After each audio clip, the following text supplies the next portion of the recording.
Hello, Minnesota Citizens for the Arts. Welcome to my office in Washington. I thought it would be fun to show you some of my art, which is from Minnesota, but we'll save that to the end. So I'm honored to kick off your week of advocacy to preserve our vibrant arts in Minnesota. It's great to be with all of you virtually, of course. I wish I could see your faces, but I do want to congratulate Sheila Smith, your great executive director, for 25 years of service and dedication to the arts in Minnesota. And good luck, Sheila, on your retirement. You know, when T.B. Walker first displayed his art collection, he opened it up to the public, literally welcoming people into his home. And that kind of says it all. And it's the tradition that you have carried on to the present. He was proof, and you are proof, that in Minnesota, art is more than just something to look at. It is something that brings us all together. From Winona to Wilmer, from urban photography to Minnesota's rustic landscapes, great art can be found throughout our state. And it is the thread that connects our communities. Whether it is a tiny theater company in Lanesboro, okay, I love seeing plays down there, or maybe at our neighbors in Fargo, whether it is the Guthrie Theater, whether it is big nationally known art museums, or whether it is just a tiny art museum where people in the community are so proud that community members are displaying their own work. That's our state. And like you, I know how important it is to empower the arts in every community. If you want support for the arts, you make sure that people respect and know about the arts everywhere in our state and in our country. That's why I support both the National Endowment for the Arts and the National Endowment for the Humanities. Their mission is to strengthen our nation's creative capacity through grants, investments in museums, libraries, colleges, universities, as well as, of course, individual art projects. There is no more time like now to talk about the value of arts because people have been so lonely. We aren't able to go out to the type of events that we used to go to, whether it's art opening, whether it's a play, and that makes it tough. But one of the really, I guess if it's a silver lining to everything that's happened, people are just yearning for that kind of connection, and they actually are participating in the arts in different ways. They're watching their favorite performers. Of course, it's online. They're calling people about music that they like, and they need the arts now more than ever. And we know the boom that arts are for our economy. The nonprofit arts industry alone adds $166 billion in economic activity and supports 4.6 million jobs. So what I've been doing is to preserve our performance arts, in addition to our museums and the like, by making sure that our live entertainment venues, including our nonprofit theaters, make it to the other side of this pandemic. We all know you can't go stand in a mosh pit in the middle of a pandemic. And these venues were some of the first to close, and they'll be some of the last to open for safety's sake. That's why back earlier in the summer, I introduced the Save Our Stages Act with Senator John Cornyn of Texas.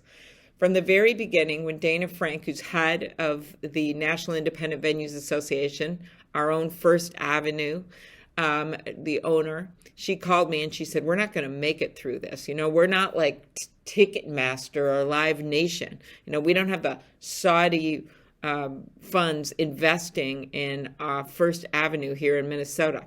So I joined forces with John Cornyn, who's a conservative Republican from Texas. We're really happy about honky-tonk bars and country western because he had different reasons that he wanted to do this. But we came together, and from the beginning we said we're going to make this bipartisan. If possible, we want to include zoos and museums and all kinds of other nonprofits. We started asking for $10 billion. We built a grassroots movement thanks to Dana and all of you across our country. And the next thing we know, we had literally the leaders of both parties signed on to the bill. We had to up the money because we had added a number of other institutions to be included, like museums, and we literally were able to pass this as a moment of joy. And to quote Minnesota's own Bob Dylan, from times they are changing, come senators, congressmen, please heed the call, don't stand in the doorway, don't block the hall.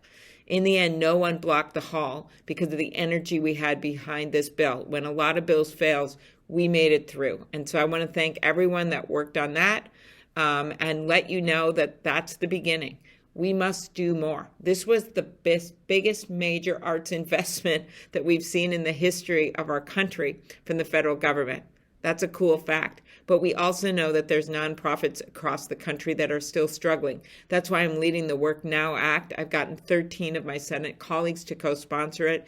It would create a $50 billion grant program to help nonprofit organizations, including our nonprofit arts organizations, so they can retain their employees. I look at it this way. You've got people that need help, and you've got people that need jobs. So we need to connect them up. Arts are one of the things I'm proudest about with our state. It's one of the reasons, of course, my mentor, Walter Mondale's wife, Joan Mondale, was known as Joan of Art. And she made an indelible mark on the country and on the world. I still remember at her funeral, Jimmy Carter, who in a very advanced age came out to speak at the funeral. And he said he had just digitized his calendars. And he looked back and he realized that in one single year, he had met more with Joan Mondale about the arts than had meetings about Mideast peace. And that's because she never gave up. That's just like you. You are not giving up. And one of the things I've tried to do, here's my promised tour of the art, with my office here in Washington, is to make that case by not just talking the talk, but demonstrating what arts do and what we can do with arts.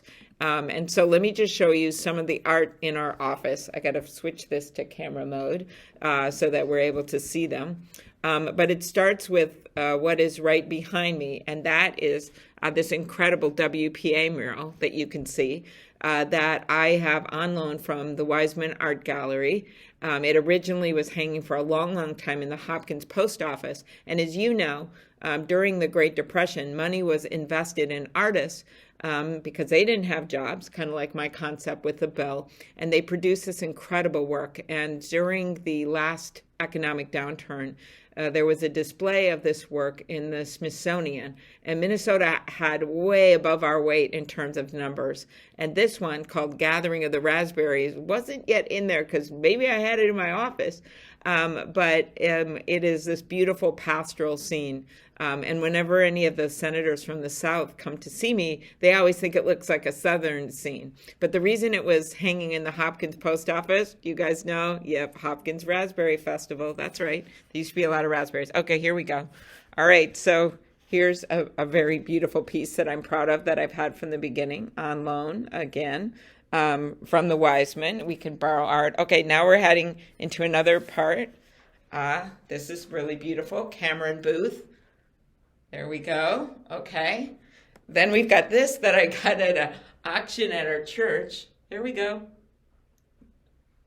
Very nice. Now we come into, this is our small conference room. And this one I especially like. Okay. I like it for a personal reason too. This actually, the artist is George Ortman. But the interesting thing about this is that it was hung in the living room of when Commissioner Zelli, who's now the head of the Met Council, but our former transportation commissioner, was growing up. His family had this in the living room, and he told me that this is one of his most memorable pieces that they had in their house. And now his family donated it to the Wiseman, and I have it in my conference room on loan. So that's pretty cool. A pretty famous sculpture right here. There we go. Do you see it? That is Charles Biederman. And we've had this in our office really since I first became a senator. Judith Rothschild right here. There we go. Okay, there's just a picture of me and President Obama. I just kind of liked it, so that's why I showed it to you. Okay, here's interesting art. We not only have a wood carving of Minnesota, but one of the winning duck paintings that is not from the Wiseman, but it was given to me for some of my work on conservation. But it's really quite beautiful. There we go. And ending with that animal theme, right here, we have another Cameron Booth, very different, of these cows, which we've always enjoyed looking at because they look kind of peaceful. I don't know if you can see it. But anyway, there you have it. Just a little tour through one person's office. We all try to make our mark. That's what I've done. And I can't wait to have you guys come and visit in person when we're through this pandemic. Thank you.